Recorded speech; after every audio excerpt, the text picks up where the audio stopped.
What's going on, everybody, and welcome to Rock and Roll True Stories. Don't forget to hit the bell notification icon to be notified every time I put out a new video on my channel. And this is a fan request and one of my favorite stories I've done quite recently. And it was a song that was synonymous with Jimi Hendrix, but he never wrote it. Now that's not really unusual. Many artists get famous by covering other people's songs and making them better. And Hey Joe wasn't the only song Hendrix is famous for reimagining, as the other song that comes to mind was Bob Dylan's All Along the Watchtower. But what makes Hey Joe so unique is that the song has a long and confusing history over who actually wrote it. The song's premise tells a simple story about a man murdering his unfaithful lover. It's been covered so many times and reimagined, it's not really clear who can take credit for writing the song. That's what we're going to explore in today's video. In the summer of 1966, Hendrix was playing at the Cafe Wha in New York City, performing with a group named Jimmy James and the Blue Flames. Hendrix hadn't hit it big yet in his career, as he was a struggling musician who had played a lot of gigs and was trying to make it on his own as a band leader. And in the audience that night was the Animals bassist Chas Chandler, who was on tour. Chandler was looking to take a different career path at this point in time, as he wanted to start managing musicians. An acquaintance of his, who was a model named Linda Keith, had played Chandler a folk record by an artist named Tim Rose called Hey Joe, and he loved the song, but he was shocked that it wasn't a hit yet. And according to Chandler, who spoke with Guitar Player magazine, he'd reveal Hey Joe had been out for 8 months or so and had never been a hit. They said, wow, I'm gonna find an act and record that song in England. That's going to be a hit. And when I saw Jimi Hendrix at the Cafe Wha in Greenwich Village, the first song he played was Hey Joe. And it wasn't just the coincidence of Hendrix playing Hey Joe that got Chandler's attention, as the bassist was also amazed by the guitarist's talent and stage presence. The following day, Chandler arranged for Hendrix to come to London to record the song. Before we go any further with discussing Hendrix's version of the song, let's take a look at the controversial history behind the track. Prior to Hendrix recording the song, Hey Joe has been kicking around for almost half a decade, being heavily played around the New York folk scene while also finding a big audience at live gigs in Los Angeles.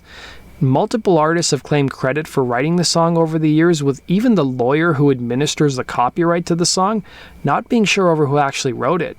And before Hendrix's version of Hey Joe became well known, the song had been recorded by multiple artists including Love, The Byrds, The Surfaris, and garage rockers The Leaves.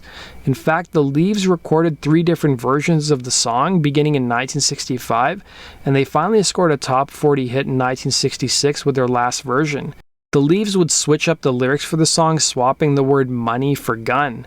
And Hey Joe would be copyrighted by West Coast musician Billy Roberts in 1962. One version of events tells the story that Roberts co-wrote Hey Joe while playing in Edinburgh. One version of events tells the story that Roberts co-wrote Hey Joe while playing in Edinburgh Folk Club in 1956. Len Partridge, who was a friend of Roberts and a member of the Scottish post-war folk blues scene, recalled, "We played quite a lot together, and one of those things that came out of that period was Hey Joe. Don't even ask me which bits were added by me. I can't claim credit for it. That really has to go to Billy'd say."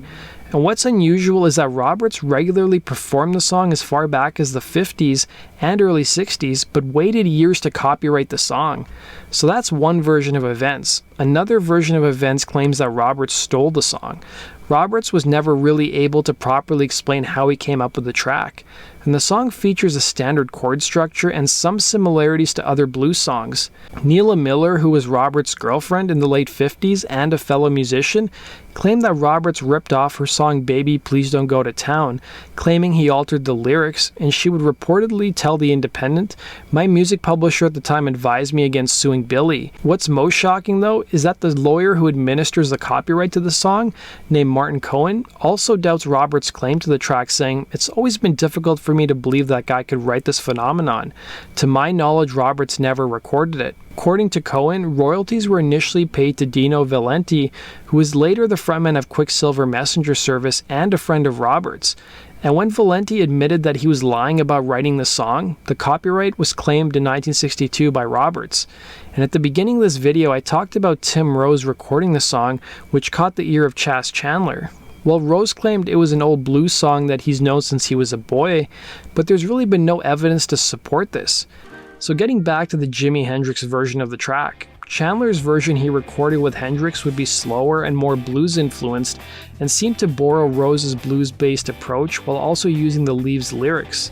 Not only was there controversy over who wrote the song, but there's also many different artists who have taken credit for bringing the song to Jimi Hendrix's attention. A mix of West Coast and UK rockers have all taken credit for it. And upon arriving in London, Hendrix would record his version of the song in December of 1965 at London's Delane Lea Studios. The guitarist and frontman would be helped in the studio by his newly assembled Jimi Hendrix Experience Band. And during their time in London, Chandler would help Hendrix also land a recording contract with Polydor Records, who agreed to put out Hey Joe as a single alongside Stone Free in December of 1966. The song would explode, becoming a top 10 hit, peaking at number 6 on the UK charts. Hendrix's career quickly blew up in England, and he became a superstar in the British rock scene. He would end up signing a full-fledged recording contract that would also end up being an awful business decision. It would haunt him for the rest of his career, but that's a story for another time. And while Hey Joe was a huge hit in the UK, it was a flop stateside when it came out in May of 1967.